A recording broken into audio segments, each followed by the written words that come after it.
Venus in Furs, Velvet Underground. What a great start. What a classic song. They continue to sound fresh and contemporary. Yeah. Do you know what that song's about, Carl? No. M&S. M&S. It's about M&S. You know that? Yeah. You know the shop? Yeah. It's all about that. Yeah. Whiplash, Smile and all that, all the things you can get at Marks and Spencer's. Shiny boots of leather. Yeah. Being whipped. Yeah. I think that's a new division they've opened. Yeah, but we have got a great show lined up, haven't we? We know, go on. No, we have, because we've got, Rockbusters coming up, the great new looking forward to that. That's made the press. Has it? Yeah. Frimley Tea Rooms newsletter mentioned it. We've also got, that's Karls Local, isn't it? Yeah, we've also got, Educating Ricky, where Karl educates me. The one last week, a girl, right, she was deaf, and she was having an argument with her mum, and she pushed her and she hit her head, and then she can hear again. Yeah. Don't know what I learned from that. No. It might be subliminal, someone might be going, it might be a metaphor that I will learn from. Yeah, it's like a parable. Yeah, so, look at his face. We might as well be talking Dutch, mightn't we, Carl? Say something quick, it's radio. I don't understand what you want from me. Oh, we're only joking. Right, so, Educating Ricky, I've worked a bit harder this week, we've got some good stuff. Okay. I'll give you the teaser headlines later. Headlines in a bit. Yeah. So you've got Rockbusters as well. Carl's having a bit of a stressful week because he thinks he's not appreciated because he gets in at what times you get in? About 8 or 9, don't you? Last week, yeah, I've been busy this week. I've been in at about 8:30 in the morning. Yeah, and you've been leaving when? About 8:30, 9 o'clock at night. Yeah, you're in Saturday. Yeah, I'm in now. You get paid, don't you? I'm busy at home at the moment. A lot of people work late, Carl. A lot of people work 12-hour days. Why are you busy at home, Carl? What are you up to? Because we're trying to sort out a move. I've been trying to call round this morning to get someone to buy a futon and a table from me. Yes. Well, we could put that appeal out now, couldn't we? If anyone wants to buy a futon or a table. Do you think a futon that Carl Pilkington slept on? How much you asking? Whatever. Well, you need for the two. You've got to take the two. I don't want like different people coming round and that. Sure. Wasting your time. Got to buy a futon on a table. It's quite specific, isn't it? Someone has to want a futon. Yeah. The specific futon you're selling like and the table. made, isn't it? Alarm clock and tea maker. This is futon and table. Looking for about 100 quid. And it's good condition, the futon. Yeah. Right, no stains on it. You haven't pissed yourself in the No, nothing. And what kind of table? What sort of table are we talking? Are we talking like a table for a lounge, a dining table? No, for like a computer and just something. Have you got any drawers? Are there any drawers? There's no drawers. No, it's just a nice wooden table. Right. Is it kind of oak or is it sort of an IKEA sort of thing? No, it's like oakish. It's oakish. Yeah. Okay. So 100 quid. The futon is just the mattress and the pallets. Yeah. Yeah, but it's not. You see, you get cheap futons. Don't you? This is a good one. It's how much would that have retailed for when you purchased it? I think I paid about $2.50 for it. Right, so it's a bargain. Well, for people. If you look at it, and how long have you had it? How old is it? This is a whole new strand. Well, I'm thinking. I don't think it's legal. I don't think we should use. I'll tell you what I'm interested in, Rick. Is just finding out a little bit about the sort of thing that Carl's got in his home. You know. I'm interested in if people will phone up to spend £100 just to go round Carl's house. No, I won't be. No. What? No, they'll come here, I'll bring it to work and they can pick it up here. I'm going to bring a futon and a table to work. Don't you ride a bike So hold on, we need someone with a van now. Yeah. So we need, is anyone who wants to, but they're not around your house, can they meet you next door? Someone with a van could they meet you in your street somewhere? Hold on, could they meet you, what about the little Chinese fellow that lives across the road, on the two bouncers and the old woman who's dead reading a book? Could you meet him somewhere? I've got an idea. What about if you meet at the end of your street, you blindfold them, like they do when terrorists take the negotiator to the hideout. The big cheese. And so you could do that, and so, they could piece together maybe where you live from the sounds and stuff. Yeah. But, what about that, Carl? That's just a great idea. Yeah. And would you sign the futon for people, do you think? Would you give them a little signature? Or maybe at least a bill of purchase? You could sign the pallet. Yeah. Or, I could try and get work to buy it off me, and then we give it away for Rockbusters. Do you think they do that? Do you think they do that? I think they'd probably do it for Foxy with his big Well, imagine how big that would be. Imagine if he wanted to sell his hog. Yeah. That is a motorbike, isn't it? Yeah. He's been selling his hog for money for years, hasn't he?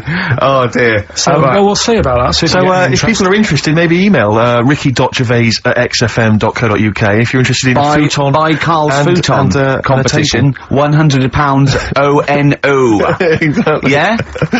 What gear have we got anyway? I never knew what that meant, ONO. I thought it went sort of on the nose. On the nose. Oh, that's good, yeah. Richard Ashcroft. Check the meaning. Well, Carl, you're chuffed, aren't you? What's happened? What's just happened? Tell the listeners what's happened. This has sparked you up a bit. Steve's just called up. He's putting an offer for the Futon and the table. Yeah. I think he definitely wanted it, but I said, look, you know, think about it over the weekend. Yeah. Well, you're not a hustler. No, well, I'm not going to rush him into it, because once he's got it, he can't bring it back. I'm not messing about. No.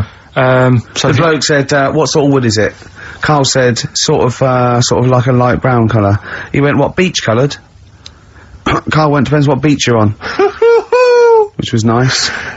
You do understand there's a wood that's called beach. Well, he's happy. He likes the sound of it. Nice plum cover. He's going to be. Yeah. Is Carl going? I go with Magnolia. He walks my. He's just going. I'll tell you what. Looked nice in your spare bedroom. It was like an episode of Changing Rooms. It was like listening to an episode of Carl. He did the deal in under 3 minutes, wasn't it? It was pretty good, didn't he? He phoned you about halfway through in that song, so you worked pretty quick, Carl. I gotta say, it's your Manx scally way. I'm sure we're not allowed to do this though. No, I think it's highly criminal. Yeah. Have you got anything? You getting? Well, I'll tell you, I am moving shortly, so I mean, I might come in next week. I could have a couple of. I threw away a desk the other day. I gotta get rid of a bed, a chair, because you know I'm pretty tall. This is so pathetic. when I moved up to London, my dad said, well, you want to be careful, because I mean the seating in a lot of these London pads, it's bad. Seating very low back, fashionable, isn't it? Fashionable chairs and stuff. You're a big guy, 6'7", you need like a decent chair. We went to a shop, it was like a second-hand furniture shop, right? I bought this chair, very high backed. Why did you buy that? I bought a solo. I love that. It's just a chair, so I could sit in my room and watch TV. But was it a soft chair or was it a wooden chair? It was kind of like a sort of, well, let me explain, because it's kind of like an armchair, but it's kind of got wooden arms. So I get this chair, I bring it up to London, I'm thinking, this is a great chair, this is a wonderful chair. I'm gonna be watching TV, everyone else is going in agony. You know, but I've got this lovely chair, right? And I brought it out, and someone went, they looked at it, they went, isn't that an orthopaedic chair? And I looked at it again, right, and I realised it's kind of white cleanable. It's made of some kind of fabric that allows you to just mop it down with a wet cloth. Why? Because I think it came from an old people's home. Oh. You know when you see, like, old people in some kind of social room in an old people's home, just sat watching a little crappy old TV, and you can wipe everything clean. It's one of those chairs. Oh, that's fantastic. So if anyone's, maybe they've got an elderly Didn't you relative. keep slipping off? Just goes like, and it's also the most uncomfortable chair, because unless you've got chronic back pain, it's just the most uncomfortable chair.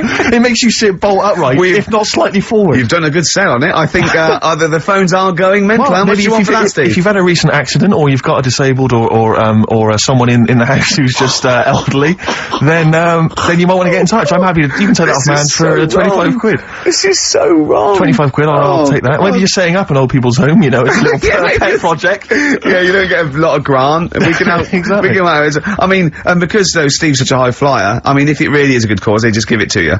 Well, let's not rush into anything, really. I like to assess each case, you know, individually. Yeah, but certainly if you are a charity, then I might go for 20 quid. You take it off my hands for 20 quid.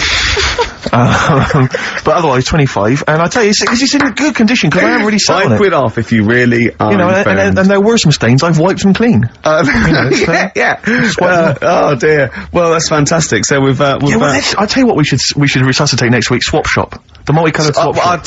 Honestly, there's a great format. But there's a couple of things I've always wanted to get back at. Swap Shop is one of them, and the other one is Superstars. I don't remember Superstars. Superstars was great, because it was like the people of their time. So you'd have like people like nowadays, you'd have Beckham and what's his name? He was a tennis player. Rosetsky. Yeah, Rosetsky, and they have to compete, so all these people have to compete at each other's sports, and they have to choose 7 out of 10 sports, and there's a leaderboard, and there's a big final.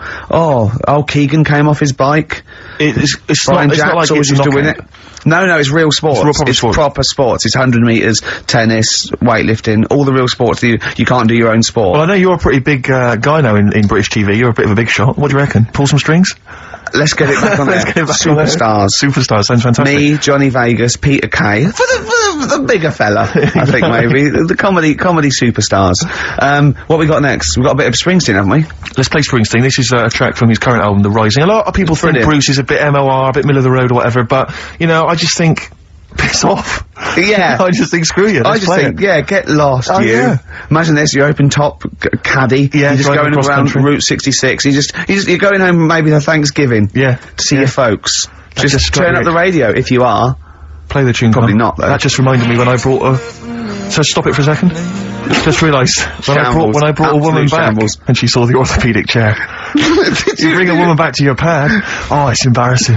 And the harness. Yeah. And exactly, the truss. Yeah, and can you give me those 2 splints? I'm sorry? Those 2 splints there. Well, I've got to go, have you? Is this a potty under the bed? Breaks up. Brilliant. Yeah?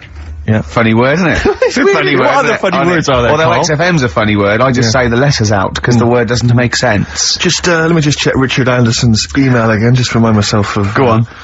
Ricky, your show is appalling. Richard Anderson, thanks. What I like about, Dickie Anders is that he's obviously so angry, he's so annoyed by the show, that he's bothered to email just to get the venom out. Otherwise, you'd just think you'd switch over. Well, he's obviously so annoyed, he's had to switch on the computer. He knows how to hurt someone as well. Exactly, he's really taken the time out to show his disapproval. Of giving up. I'll tell you what though, it is pretty hard to listen to. What, this? Yeah. I've listened back to the tape, that one when you're making that thing for the best of. Yeah. And I mean, I sounded like Albert's Taplock. I really sounded like some sort of punch-drunk stroke victim. And oh, there you go. I was going to say, I don't remember myself like that. Yeah. Yeah, I do apologise. It's not a great planned show, slick word of articulate sentence, is it? But I mean, then who is? But I think, there's so many shows that are, nowadays on radio. I think there's a lot of stuff that's heavily formatted, and there's with, I don't know, presenters who are professional and have got some sort of degree of talent. Yeah. And an ability to sort of string a sentence together. I'm thinking Chris Moyles. Yeah. Predominantly. Yeah. But I mean, I'm bored with those slick people, exactly. I think we need a little bit of Carl in our life. I'm just thinking, actually, I've just suddenly struck me, if you want to get rid of your furniture... Got a buyer. You've already got a buyer. Because if there's any other stuff, we were clearing some stuff out of our place recently, and we just dumped some stuff outside on the street, because we were going to take it and take it to the tip later. Just dump some stuff outside. And I have never seen so many people come out of the woodwork scavenging through our garbage. It was incredible. They were like zombies. Well, that's what I was saying. They were like flies around shit. But when I said to Carl, that's what you should just do, just dump it outside, because it'll get taken. When he went, he said, do you think I asked enough under it? I went, yes, definitely. He went, oh, I could ask what? I said, no, don't do that. I said, because you'll end up having to pay the council and take it away. He said, I wouldn't. He said, I'd rather just dump it and that little homeless fella have it. And then he went, imagine the little homeless fella sitting at the desk. Can you imagine, right, I walk past, he's sat outside Hearts, right, the little 24-hour shop, sat outside there, and he goes, have you got any change? And I go, I can do better than that. Yeah, here's a chair and table. Here's a futon. Yeah. A futon, no less. Not your boring bed, but a trendy... Yeah. Well, but the thing is, amazing the number of people that would stop to look at our junk. There was a car driving by with a family and kids, perfectly respectable, just driving past, on the way to somewhere, stopped, got out, got the kids out of the car, come on kids, let's just look through this junk. But I like the idea You said we were going to Walton Towers, Dad. No, sorry, no time, we're not going to the zoo, let's look through this rubbish. We're not going looking through people's rubbish Put again, his gloves on, look through this shit. Ow! That's a needle. That's a needle. It was, who does that? It was like a Saturday afternoon. Kids were just going to go and look through some rubbish. And one guy, this is the most incredible one, I caught him going through the bins as I came in. I said, alright, what are you doing? He was one of those homeless guys who likes to remain dignified. Why did you say, what are you doing? Well, because it was my house, I had to go I had to squeeze past him. He wasn't in your kitchen. He was in our front garden. Oh, was he? Yeah, going through rubbish. He'd torn the bags open, he was going through it. I said to him, what are you up to? He went, oh yeah, just looking at stuff. Don't worry, I'll clean it all up afterwards, just looking for a few odds and ends, blah, blah, blah, blah. I said, oh well, you can take what you want, it's all going away. Yeah, thanks very much, thanks. Yeah. So he went off, right, I didn't think anything of it. I was walking past the shops the following day, there's a little sort of, kind of 7-Eleven, right, I was walking past, I thought, oh, that's interesting, a Gil Scott Heron album for sale.